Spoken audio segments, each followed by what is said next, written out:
Hey, it's Jordan with Status Coup. Happy Sunday. I am delighted to be with you. I'm not live, as you know, or if you're new to the channel, we are in the midst of a 90-day live streaming ban because CNN falsely filed a copyright violation against us, which YouTube delightfully succumbed to.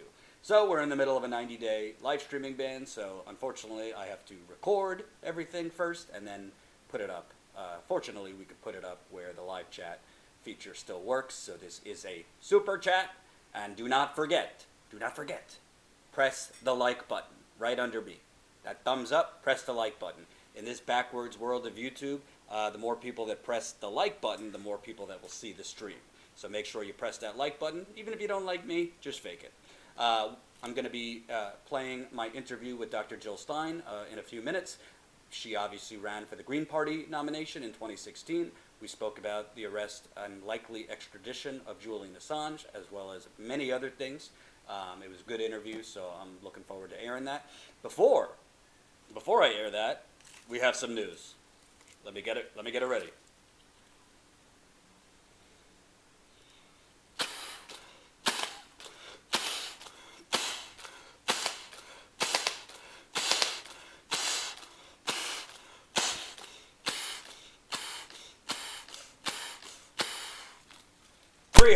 Status Coup members. Finally, we reached that fantastic number, and now onward.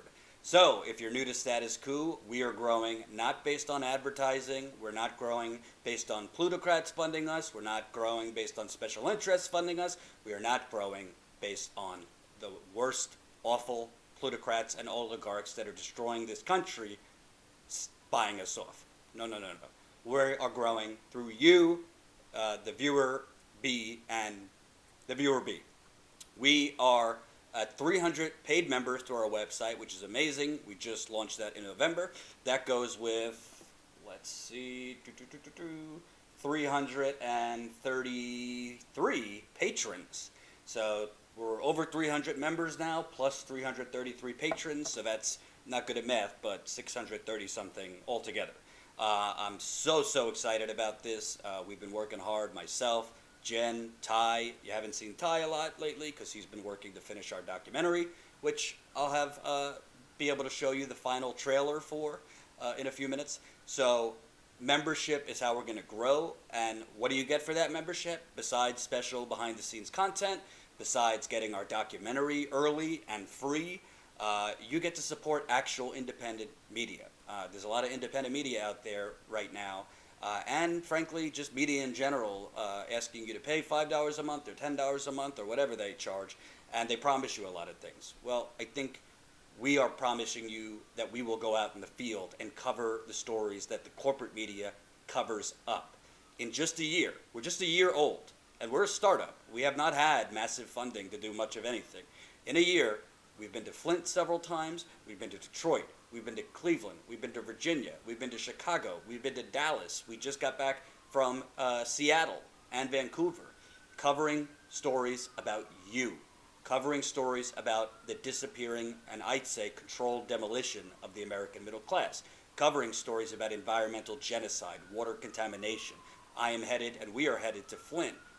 This will be my 14th trip overall, but we are headed to Flint because it's now coming up, the 5-year anniversary. Let that sink in. 5 years since Flint has had clean water, and that's what our documentary is about. That I'm about to show you the final trailer before the release on April 23rd. April 25th is the 5-year anniversary of the Flint water crisis. You are funding us to do this. I'm being as transparent as possible. We don't have a big sugar daddy or sugar mama, financial-wise, and we don't want them. We want to grow through you. So to have like total 630 something paying members a month slash, some people do it annually, is just amazing. I can't thank you guys enough. It just shows you that all the people for a long time in my career that told me like, oh, that's so nice that you want to cover like, working people and like interview activists and residents and people, but you're not going to make any money off of that. Well, I said, yeah, I think I can, because people don't just want that. People desperately need their stories told. People desperately need attention on their stories. So that's what we're trying to do at Status Coup. big thanks to Jen, big thanks to Ty, big thanks to Colin, who does a lot of the editing here and is behind the scenes, and big thanks to you. It's not only the membership. We've raised almost $52,000 in our GoFundMe. We'll put that in the super chat. So you guys are what's keeping us going, and this is how you build a sustainable, long-lasting, not just media company, but media revolution, one that doesn't have to sell out to the highest bidder. So that's what we're about. And it ain't too late. You know the drill. Statuscoup.com/join. That's statuscoup.com/join. Join the revolution, because now our eyes are set on 500. We've reached 300, so now I'm getting hungry. Now I'm getting greedy. $5 a month, $10 a month, $20 a month, or $179 annually. Ty, once he's done with the documentary, is going to be definitely working on making a lot more exclusive content just for members. Speaking of content just for members, we are so proud, and Ty has done a remarkable job on this. He deserves so much credit. We are so proud to be releasing our first full-length documentary at Status Coup on April 23rd. This is based on the story Jen and I broke. There's her with her notebook looking very studious. There's me, I don't know what I'm doing there, but looking like something. And there is I won't say what I think about him, but former Governor Rick Snyder on the left. This is based on us breaking the story that the Michigan Environmental Agency was cooking the lead data and testing. They were cheating on the water testing for over 2 years in Flint. The corporate media has ignored this story, though Congressman Ro Khanna has called for an investigation. Congresswoman Tulsi Gabbard has called for an investigation. Celebrities and activists have called for an investigation based on what we found. I met in February with some of the highest ranking officials in Michigan's government in the Attorney General's office on this story. Let's just say this story is not over. I can't go into details about that meeting or anything being done about it, but I can tell you our reporting is making a difference, and we were able to break this story thanks to you. You funded us to be there. So for members, you will get it before everybody else. You're going to get it earlier than April 23rd, and you will get it free. For people that are not members, if you can't become a member, we understand, but there will be a small rental fee, or you could purchase it for a higher fee on the 23rd. But for members, you will get it before the 23rd, and you will get it for free. And Flint residents, whether you're a member or not, you will get it early, and you will get it free as well. So, the final trailer for The Flushing of Flint. Ty has been working feverishly to finish the documentary, but he also made this trailer. Here is what you could expect from this documentary. Again, if you are a Status Coup member, statuscoup.com/join, you will get it earlier than the 23rd and free. When the water changed color to brown and orange, your administration said the water was safe. When people reported rashes, hair loss, odor, and even sewage, your administration said the water was safe. When Legionnaire's disease began to infect and later kill numerous citizens, your administration said the water was safe.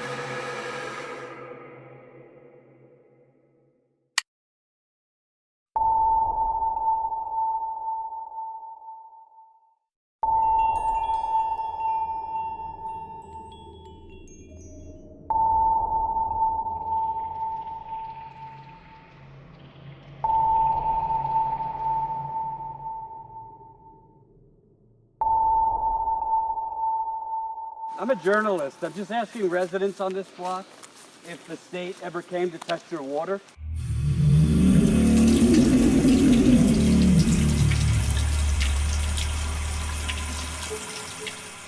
They told me they needed to go to the kitchen sink. That's where they went. They turned the water on, let it run for, like I said, like a minute, and collected their sample. Your results are interesting because 15 parts per billion is the limit. So them telling you to let the water run for that long, that's probably why you were getting such low results. When they did it, do you remember if they turned the water on and took the sample right away, or did they let it run They first? let it run a while. They showed up at my door and they handed me a pamphlet and said, okay, it's safe to bathe in, before they even went in my house. Have you had any problems health-wise since the water switch? Itching, breaking down, stuff like that. My teeth, yeah, so. And I've had pneumonia. Our skin and our hair. I've been getting a lot of boils. Go ahead, get it. Bro, I'm telling you. And I get them like Just bro, and they were worse. My daughter did have a miscarriage. He was at Heritage Manor, went to McLaren where they had the Legionnaires. My father is dead. They want us out of here. They want to make it a college town, and we are not a fool. We know it. Go up and down the street. Look over there. We have a forest in the dadgum city. We can't drink our water. We can't go outside and play. We ain't got no parks. They're just going in, people who don't know EPA regulations, people that are older, people that are younger, people that are poor, whatever. And they're just right in front of them, cheating to try and get a lower number. So who the hell knows what the real numbers are? You always hear that talking point, well, like 3,000 other cities have worse numbers than Flint. I think what we're getting at here is we probably don't know the real lead levels in Flint because they've been flushing out the lead before they test.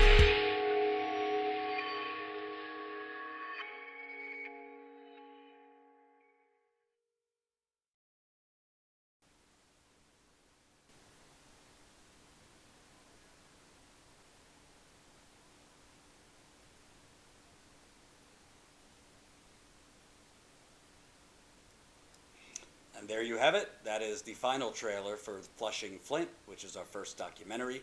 I think when you watch this documentary, again, members will get it free, but you could also purchase it as a rental or buy it once we premiere it. I think when you watch this, I hope what you come away with is there are really, really terrible people in this country. I say it's a corporation. I call it the United Corporations of America. There's really awful people in this country that disregard people's health, people's human rights, and people's safety. That's what's going on in Flint. And what we found is a total disregard for people's health. You have state officials in the Department of Environmental Quality that knowingly tested the wrong way to get false low lead numbers. And they used these false low lead levels that they doctored by flushing the residents' lines before testing to then declare that Flint was meeting the EPA's regulations for lead. And once they declared that, they were able to shut down the free water distribution sites and declare problem over. The potential here, what we found, not only is it scandalous, but more importantly, if the lead levels were manipulated, how do we know what the actual lead levels are? The testing is incredible, which poses the threat that children and adults are still drinking contaminated water in Flint. So I really hope you'll become a member to support our reporting. Obviously, you get the extra perk of it. You getting it before the 23rd. But I hope you'll become a member to support this kind of journalism, because I could tell you, and I think Jen believes this, Ty believes this, all of this corruption that's happening out in plain sight, we could find it. We could track down this corruption. I'm working on another story right now that you wouldn't believe. I don't have enough information yet to report anything, but it is scandalous. And the corrupt in this country are lazy in their corruption. And that's why, not to say it was easy to find this, but when there's a will, there's a way. If there are journalists, which we are, that are willing to do the work, knock on those doors in 100-degree weather in the summer instead of being at the beach or spending time with our family, knocking on doors, getting the paperwork, getting confirmation on what we found. If we could do it in Flint, we could do it in a lot of other places. And when I say we, I mean we want to hire other reporters. Status Coup is not just about me. I don't want to be the face of Status Coup forever and ever and ever. If things go really well and this becomes what I hope and dream it will become, I will not be the face. There will be many faces, because a media network, there is too much corruption and injustice in this country for one or two reporters or three people, me, Jen, and Ty, to tackle it. You need an army. So statuscoup.com says join. We are going back to Flint very soon. We'll be going there on the 22nd, both for the premiere of this documentary, but also to cover the 5-year anniversary. We have a fundraiser going for that, so we'll put the link right there in the super chat. Thank you for your support, and we hope that you become a member to check out the documentary earlier. And we also hope when you watch the documentary, you will encourage others to do so. This is important information that we need to get out there. without further ado, here's my interview with Dr. Jill Stein. Hey, it's Jordan. I am delighted to be joined by Dr. Jill Stein. She was the Green Party nominee for the 2016 presidential election and is still in the fight as ever. I thought of you as one of the first people I wanted to speak to because, unfortunately, other than Congresswoman Tulsi Gabbard, I really haven't seen not just presidential candidates, but really politicians, particularly politicians that used to embrace Juli and Assange and WikiLeaks when it was convenient for them, speak out. And I knew you would have a lot of to say about this, as well as why this is a violation not only of freedom of the press, but international law. So wanted to ask you first, I read the indictment 3 times, and I would say 97% of it seems like they're basically stretching what is journalistic practice today, being practiced as we speak. I mean, there's quote-unquote journalists goading sources to give them more, like in D.C. and New York and internationally. That's just part of the game. And really, the bulk of it, it seems to be just 3 words or 4 words that were said, saying, no luck yet, or something like that, where they're saying Julian Assange said to Chelsea Manning in reference to, I haven't had any success cracking a password.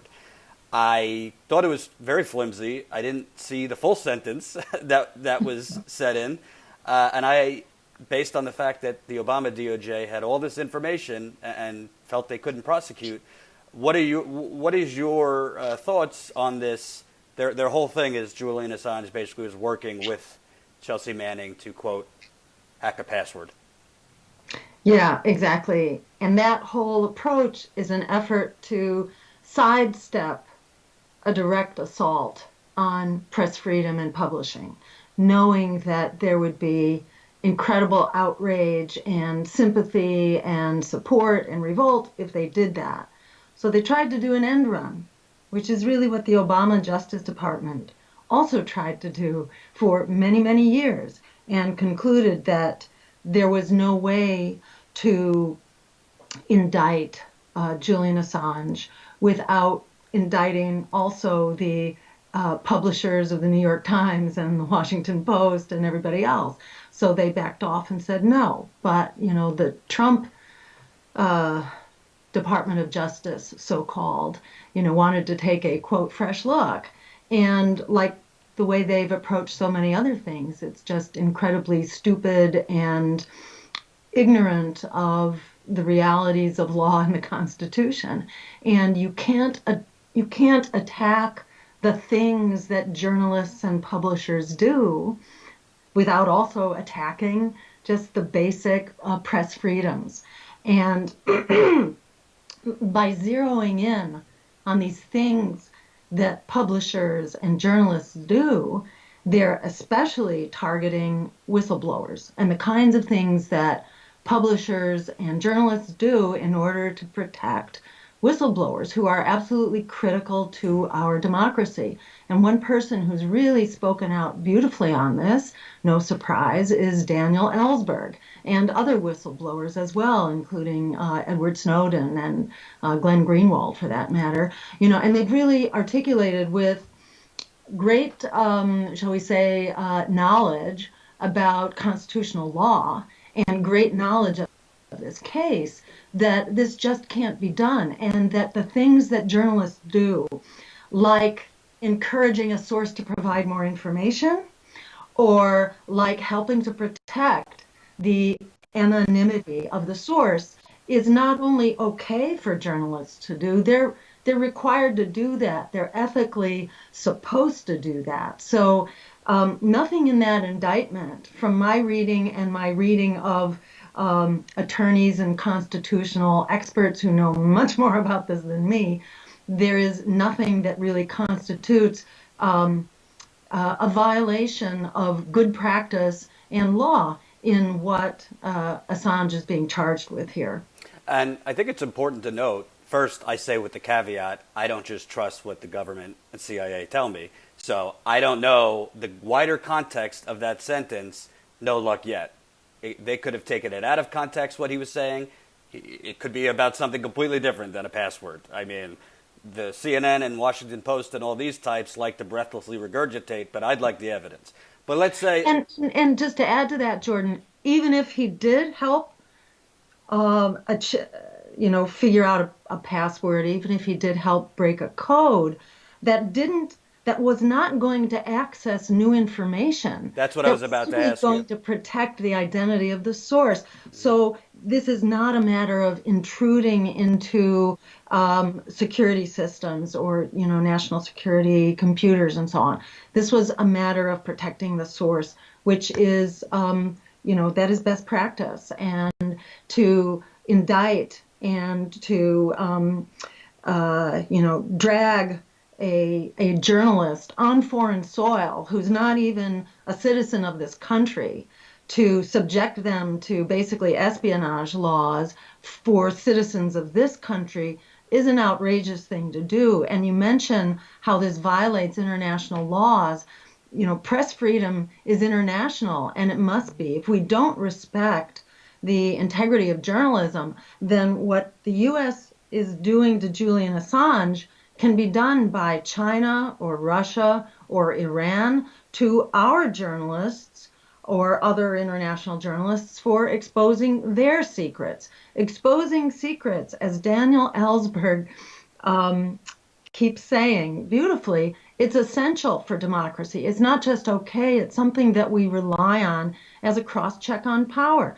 And what we see, unfortunately, are all these mainstream media moguls, and not all of them. There are more who are standing up now, who are beginning to get it, and that's been really encouraging to see. An editorial in The Guardian today, in the New York Times, an op-ed piece just yesterday. Some, surprising people who don't like Julian Assange at all. This is not a popularity contest. This is about protecting basic press freedoms, and it's not just for journalists. It's for us.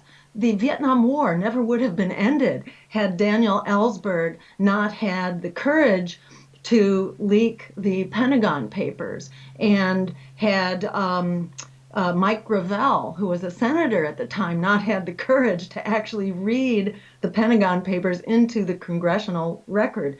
They both did so, but especially Ellsberg, at incredible risk to their life, their safety, their well-being. Ellsberg, was being charged with essentially a life sentence in prison. So, and he was then exonerated, basically on account of government overreach. But we depend on whistleblowers to know what our government is doing, which brings up the whole subject that I know you've covered, I think, in a previous podcast on what it was that Assange and WikiLeaks exposed in these Iraq war logs and Afghanistan war logs. And it's not only that. I mean, there's so much by way of waste, fraud, and abuse, war crimes, human rights violations, outright deception of the American people by our own government and other governments of their people. So these are absolutely critical functions that serve all of us. So by standing up for Julian Assange right now, we're standing up for our democracy, which is really on life support as we speak. And, I think you've alluded to this yourself, that what's going on right now really is a symptom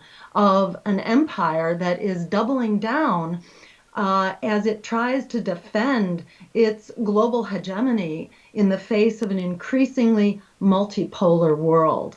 With the rise of China in particular, empire is a little concerned. And it's really important to establish that we are talking about empire. Some people just really don't like the use of that word. And I'm hearing that, on my social media in a big way, really being attacked for using these words. But if you don't use those words, I'm sorry, you just really cannot connect the dots here and frame what's going on, because this is taking place in a setting of militarism that's just gone off the rails. As it occupies now, according to Trump's new budget, it would occupy about 70% of our discretionary spending. And that is if you add in the cost of the Veterans Administration, which is part of having this, overblown and toxic military, is that we have a lot of sick people to care for who deserve that care, deserve more care, in fact, as well as housing and jobs and all the rest. But, you add in those costs and it begins to cannibalize all of our resources. So we see austerity at home. We see, a bankrupt budget. We see, the assault on our democracy and authoritarianism. You cannot have a massive military and have a functioning democracy. And we see that not only in military budgets, we see it in military operations, which now we've got special operations going on in like 149 countries. That's about 3/4 of all the countries that there are. We have NATO, which is expanding massively. And we saw the Secretary General of NATO speak before Congress, cheered by both parties for invoking greater military expenditures, basically proposing that our allies double their expenditures. So, really so that NATO can have even more of an absolutely over the top, outrageous budget. You see regime change, which has become sort of the norm, not only the threats against Venezuela and Cuba and Iran, but we see blowback. Look at what's happening in Libya right now, which really ought to be a poster child of regime change. We're seeing absolute disaster in Libya. Or look at the crisis at our southern border. It's really a crisis of human rights in the countries in which we have exercised regime change. It's Guatemala, El Salvador, and Honduras, from which people are basically running for their lives. So regime change is a disaster. And, we have, a continuing commitment to this outrageous notion of regime change, and it's being supported by both parties. And that's why you don't see Democrats now really standing up. In fact, you see them like Debbie Wasserman Schultz. We see them leading the charge for more of this catastrophic regime change. And then I just want to name two others, not to go into them, but it's part of this picture of militarism that's gone off the rails. Add to, the things that we've just mentioned, add to that the nuclear arms race, which is now going full tilt, extremely endangering to all of us, but especially our friends in Western Europe. It's unbelievable what's going on there. And the minute we withdraw from the Intermediate Nuclear Forces Treaty, the latest treaty to go down, yes, there have probably been Russian violations, but those are fixable within the context of the treaty. And, Russia is pushing at the limits of the treaty because it's been surrounded. This is like, think about the Cuban Missile Crisis. This is like the Cuban Missile Crisis on steroids for the Russians. So, we need to think beyond just being a bully in the schoolyard, or remember if you point out that Russia has missiles from every direction pointed at it, you're a puppet. But that's the facts. I mean, Russia, but NATO's encroachment and all that, we're basically doing to Russia what the Cuban Missile Crisis was threatening us. Go ahead. Exactly. Yeah. So, I would just note also that the Cold War is a part of this picture, which goes hand in hand with the resurgence of the nuclear arms race. This is not a livable world, and either we will die by the law of the jungle or we will live by the rule of law internationally. And, this is a really important time to be standing up and supporting international law.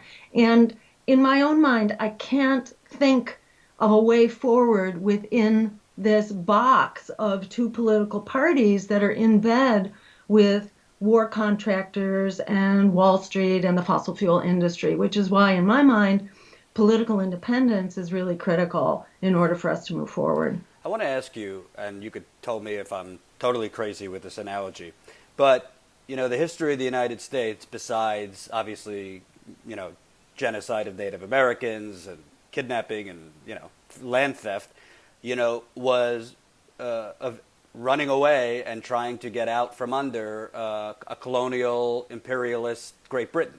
But when I look at the United States now, what's the difference between the British basically, killing rebels that dissented, buying off the newspapers, like newspapers were basically PR for the British back in that day, buying off spies, so rebels, would spy for the British.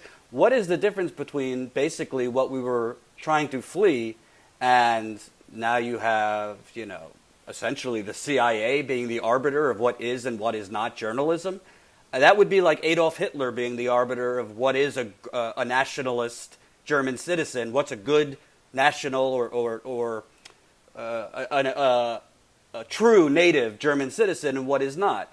You could tell me if that's too much, but what is the difference between the CIA deciding what is journalism, what is not? You have a system now where essentially Google is deciding what is true and what is not through their algorithms, through rankings. They're suppressing not just independent media, but anti-war voices. All of this is connected to Julian Assange because I do not think Julian Assange would be targeted if he leaked, sex photos of Dick Durbin. Just an example, not that those exist. WikiLeaks is one of the major news sources that has shown the crimes of the CIA and the deep state. I'm not seeing much of a difference between what the history that I have read of us fleeing the British and the conditions that are really mounting up, and now with this prosecution. Yeah, very much. And we have a mixed history, and part of our history entailed breaking the chains of a monarchy that was ruling us, but also breaking the chains of corporations, in the East India Tea Company that was also ruling us. So there was part of our history that was a quest for freedom and liberty at the same time that we were also enslaving people and conducting genocide. And I just want to say that maybe we're not quite ready to say that Nazis are the equivalent of our CIA. I don't think we're quite there, but certainly we are on a very dangerous and slippery slope, and there's no question that we are a nation with very severe and dangerous authoritarian institutions now. And it's going to be a real challenge to change that.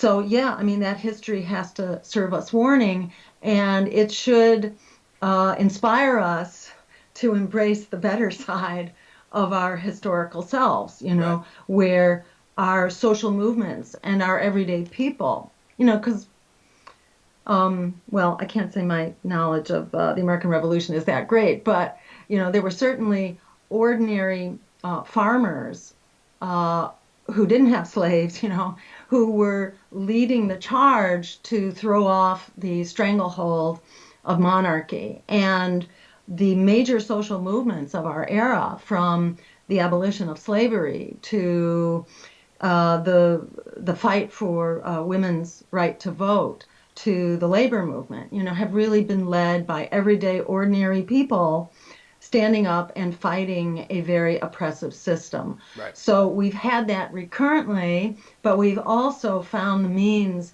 of standing up and struggling peacefully for our better selves. And that's where we are right now.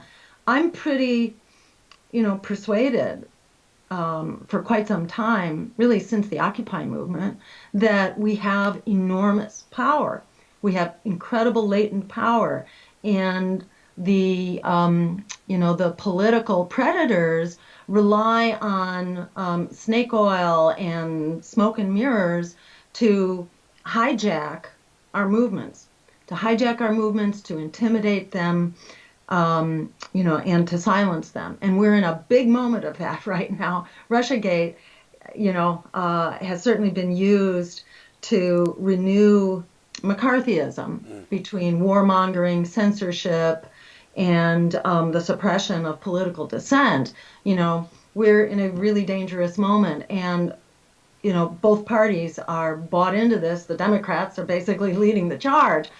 So it's a real struggle right now, and the question is whether the Democrats will be able to maintain a progressive momentum when it's really being smothered from inside the Democratic Party, whether you look at single payer and the movement for Medicare for All, which is now full of decoys, so-called decoys in order to sabotage the real solution. That's going to be a very tough fight. And that's usually what happens. The Democrats are very good at advocating for Medicare for All until they have power. Why hasn't it been passed in Massachusetts or in California, where there's always been a massive veto-proof majority in our legislatures, or all three branches of government have been Democratic, yet somehow we can't get there.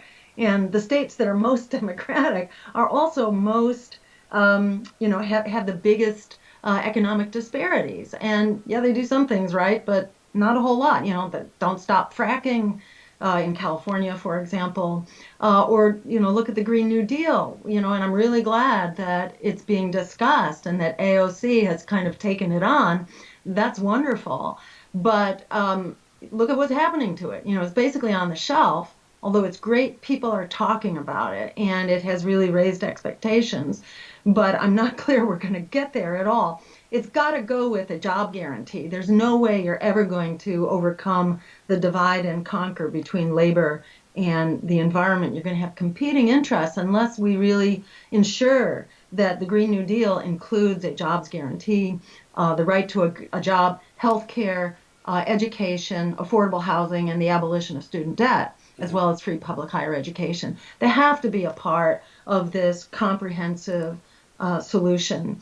And, a party controlled more than ever by Wall Street, and also the war industry and the fossil fuel industry, they're not going to do it for us. So, I think it's really important, in a nutshell, to pass ranked choice voting, because at that point, it becomes impossible to carry out this campaign of silencing political resistance. And voices of political opposition are really being silenced and demonized right now, when we could all be working on this together. Progressive forces could join force and then really hold Democrats accountable if they also have to answer to non-corporate candidates and parties. Right. Two things I'll say before the next question. One, when you're talking about the war machine and the military-industrial complex expanding, it should be told to the audience that Trump wants to now go to $750 billion, and the Democrats' brave counter is reportedly $733 billion. So that's where, we're going as far as the Democratic Party. Secondly, just to be clear, of course, I'm not comparing CIA with Adolf Hitler and the Nazis. I think what I'm getting at is authoritarian figures, whether in the CIA or Mussolini, Hitler, why are we allowing authoritarian factions? They're not, CIA did not send anyone to gas chambers that I know of, so thanks for correcting me on that. But my point is, why is the CIA the arbiter of what is and is not journalism? That's a scary thing if you're letting the very agency that is most at threat to whistleblowers and truth tellers being the arbiter of who is and who is not a journalism. I would say that's a conflict of interest, wouldn't you? Absolutely. And can I pile on there? Yeah. Because you have the security state now, not only exerting incredible power in censorship and so on, but they're also like there's this hero worship going on in the media. So you have the talking heads from the security state, either currently or like John Brennan, retired, and they're supposed to be giving us, the real scoop on the news at the same time that the big mainstream corporate media silences the voices of opposition. I mean, where's the other side on this? We're only hearing one side, and we're really hearing from the most biased, propagandizing side of the discussion. And I just want to recognize the word propaganda, because it was something we used to discuss a lot, decades ago. We talked about propaganda, and then we were protected from propaganda for a period of a couple decades. But those protections in the United States from propaganda by our own security state, our own military intelligence, those were repealed, and I believe it was 2013, might have been 2014, but approximately then, the ban on propagandizing the American public was rescinded. It was removed. So we again became subject to propaganda. So it's very hard for us to know what's real and what's not, and what is the hand of the security state. And I just want to invoke one example, and that is, in the course of Russiagate, the social media prowess of Russia, so-called, was demonstrated by a report by a cyber security private corporation called New Knowledge. Mm-hmm. And New Knowledge wrote a report, which is actually submitted to one of the intelligence committees in Congress. And the New Knowledge report was alleging, all this stuff that Russia did, and oh, how powerful they were. They never demonstrate the power. They just show all these ridiculous memes, like, oh, here's, click if you like Jesus, and that was supposed to be how Russia, won over African Americans, for example, which is an incredibly insulting proposition. But then, lo and behold, and of course, this was also smearing me as someone who supposedly benefited from this prowess of Russian social media, which is never demonstrated. They never show one mind being changed. Not to interrupt, but the Washington Post now has a new propaganda piece about Russia, how they targeted Bernie Sanders supporters, suggesting it was just the Russian trolls that swung Bernie Sanders supporters. Go on. Yeah. It's really incredible. But I wanted to just make the point about New Knowledge that after they've submitted this report, then suddenly it came out that New Knowledge, its CEO and one of its other executives were basically caught red-handed by creating a false flag Russian interference operation in the Senate election in Alabama in 2017. So in other words, these guys who are sort of hyping their own business and trying to drum up business for themselves by hyping the Russian threat, well, guess what? They turn out to be part of that Russian threat. Who knows how much of that? And, so you've got these incredible cloak and dagger games going on. It's very hard to sort out who's doing what. But put it this way, certain levels of interference have always gone on. I mean, I have no doubt that Russians were trying to mess with our elections in the same way that we mess with elections. In fact, no one has messed with other people's elections more, and we don't stop with messing with elections. We actually overturn administrations. We concoct coups and wars and so on. So, you can't complain about Russia's nuclear weapons without acknowledging that we have nuclear weapons, and we need a body of international law, not just to control those nuclear weapons, but to eliminate those nuclear weapons. And we need similar approaches to the issues of cybersecurity, cyber spying, cyber fraud and hacking and so on. There are many ways we can protect our elections, and we got some really big fish to fry here, about which there's no question, like $6 billion worth of free advertising given to Donald Trump, twice as much as Hillary Clinton got, which was twice as much as Bernie Sanders got, which was about 1,000 times what myself and Gary Johnson were allowed. So we need a level playing field, because if the powers that be continue to just serve the the war contractors and the fossil fuel giants and Wall Street, we don't have long on this planet. The clock is ticking, and that thing is blowing up in our faces right now, especially low-income communities, especially communities of color and immigrants who are really living examples of the future that's coming for us all, if we don't all get together and assert our power as citizens of conscience in the planet.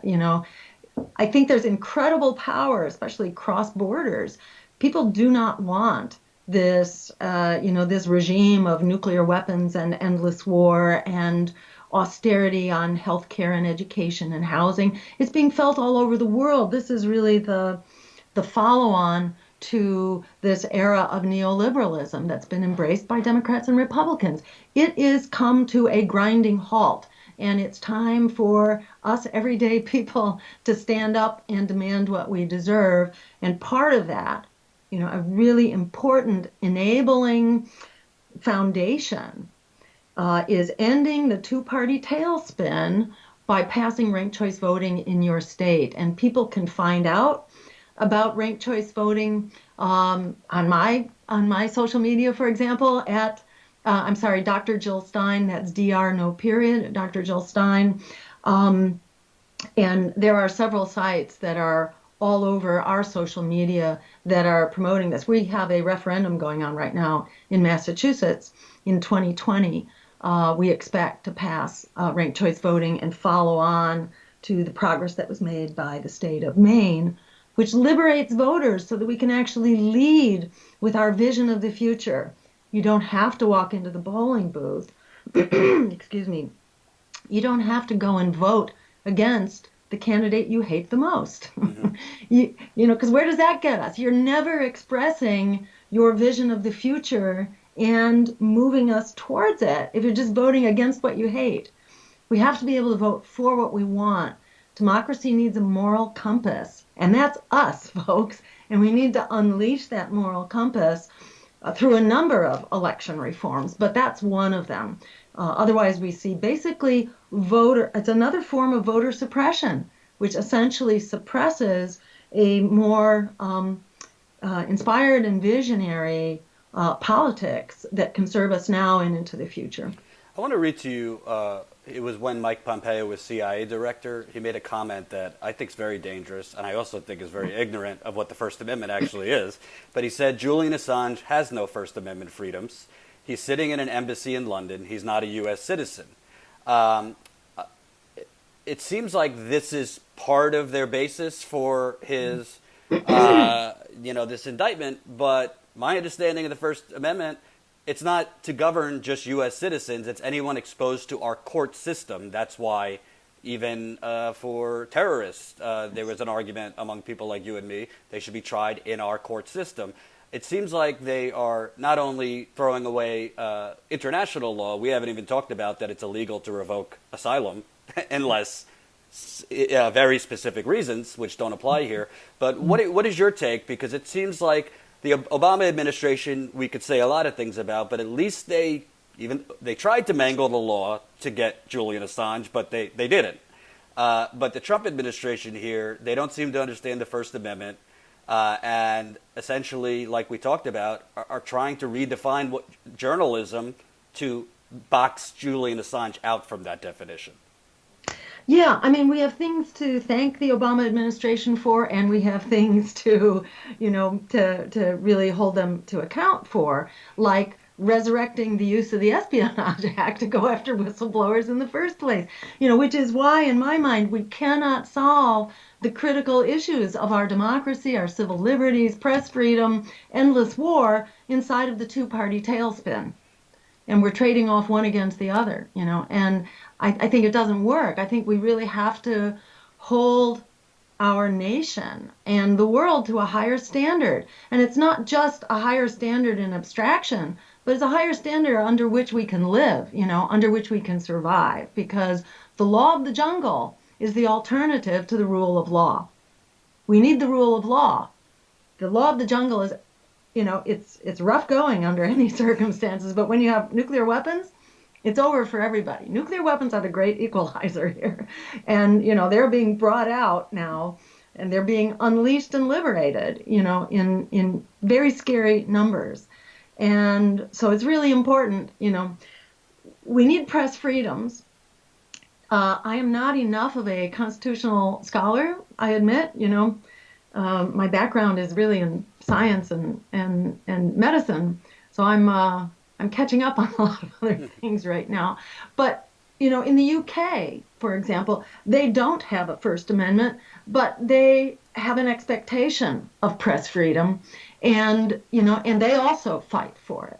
If you listen to John Pilger, a renowned journalist who's been very involved in the fight surrounding WikiLeaks, he also talks about the fight for press freedoms in the UK. So, it's not as though the U.S. has special human beings, who deserve, the presumption of innocence, or who deserve civil liberties and free speech and the right to protest. These are the things that our country is judging other countries by when we care to apply a yardstick. And then there are other countries where the U.S., White House for official foreign policy and Congress, they're totally happy to look the other way and support, what is it, like 75% of all dictatorships are being, some figure to that effect. There's a large number of all, dictators and thugs in power are being supported by the U.S. government. That's not okay either. I think we're on one boat right now. That boat is going down, and we are going to sink together, or we're going to sail together. And the way that we sail together is, we got to lift everybody up, and we have to stop hoarding the resources of the world. We need a massive Marshall Plan for the countries in which we have inflicted regime change and who are now continuing to struggle with poverty and and chaos and violence. We need to make that right again, particularly south of our border in Honduras, Guatemala, and El Salvador, whose economies have been absolutely devastated. So there are solutions here. There are absolutely solutions, and at the end of the day, they really depend on us recognizing our power and deciding to raise the bar for everyone. Two more questions, and I'll let you go. One, I don't hide it that I'm a fan of Bernie Sanders, but we can't let it go that he's been silent on Julian Assange's arrest. As far as I can tell, he hasn't said anything. Tulsi Gabbard has spoken out against it. What are your thoughts on that? Not in terms of the horse race of 2020 politics, but if Bernie Sanders is going to be serious about cutting the military budget and ending feckless wars, shouldn't he be serious about, basically one of the premier journalists who we haven't even said has won more awards than most corporate journalists could dream of, being silent on this? Absolutely. And I think it goes hand in hand with having the courage to stand up against the new McCarthyism. And this is really kind of an instance of that. So, yeah, I think this is a very hard fight to fight, but I don't think you can duck it. If you're going to go into office, and fight this, this corruption and the power of the security state and the military-industrial complex, which has now become a military-industrial intelligence security complex, media as well. This is a very big force, dark force, to struggle with. And you're not going to just surprise them once you get into office. You have to go into office with your troops, your ground troops, your support ready to struggle with you. So, one way or the other, this is going to come back to bite him. Mm-hmm. Last question. Underneath everything we've talked about today is essentially the United States' imperialist domination of the world, and how that has really, really negatively affected us domestically. It would be lost on me if I didn't mention we're approaching 5 years in a week and a half where Flint, Michigan has not had clean water. And when we talk about journalism, I think journalism has left the building, because when you want to talk about a national emergency, an American city has not had drinking water that's clean for 5 years. Just your thoughts on that and the ramifications of essentially leaving poor, poisoned people to fend for themselves. This is, a sign of the times, both the failure of the media, as well as the incredible abuse of marginalized communities. And what's happening in Flint is happening in many other cities around the country. And the water, happens to be one aspect of it, but in so many ways, people, especially poor people, are being poisoned, like the PFOs, related to military production and bases and so on. we're not going to survive this for very much longer, and everyone is very much at risk for it. So, this has to be fixed. And our military expenditures, which are devouring, cannibalizing the vast majority of our discretionary funds, they need to be applied to a Green New Deal. And as part of the Green New Deal, we rebuild our infrastructure to make it healthy and sustainable and fossil fuel free and free of toxic substances, which are generally derived from fossil fuels as well. So it's not rocket science how to replace pipes or rebuild bridges or build high-speed rail and wind towers and geothermal heating. This is a massive undertaking. This is like the New Deal, but it's green. And because Flint is really a poster child, not of the past, but of the future. It's what the future looks like for all of us in the absence of getting it together. And let's just do the right thing. And that means let's make wars for oil obsolete. Let's demilitarize our economy and our foreign policy and put that money, this is all the money we need. But in fact, there will be even more resources available because fossil fuels and its impacts are an incredible health burden. It's estimated that somewhere around 75% of our health expenditures, and we spend over $3 trillion a year between public and private sources. I mean, this is an enormous drain on our well-being as well as our health and our economic well-being. That money is largely going to deal with chronic diseases that could be prevented by ending pollution and creating a healthy food system and integrating active transportation, walking and biking into a public transit system. So it's not rocket science how to fix this.